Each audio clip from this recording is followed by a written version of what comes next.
mina vayase aoy yerere aoy matarudaneo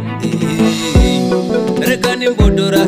unomugana mugana wekutenda yesa masimba ndiye anondipa mweya wekufema anondipa chiyedza kunyangwa murema ini ndinokutenda imwariwe nezvasesa makandipa ije wangu variko vanoronda wotsoka dzangu asi munondifudzawo ishe wangu ini ndinokutenda imwariwe nezvasesa makandipa ije wangu variko vanoronda wotsoka dzangu asi munondifudzawo ishe wangu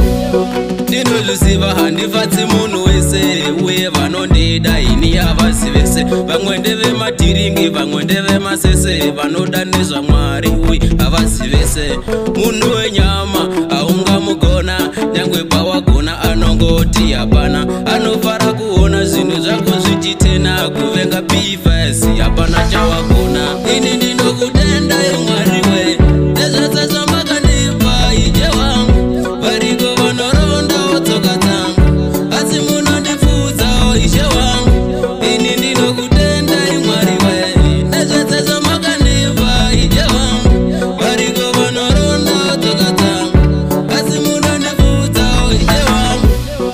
usavimba nemunhu wenyama mangwana nokuchinjira otanga kukutema chingokudza mwari kana uchifema mukana wakadai variko vatoutama hatingakwanisi kumanikidza nguva dj inomara izi vakambozvireva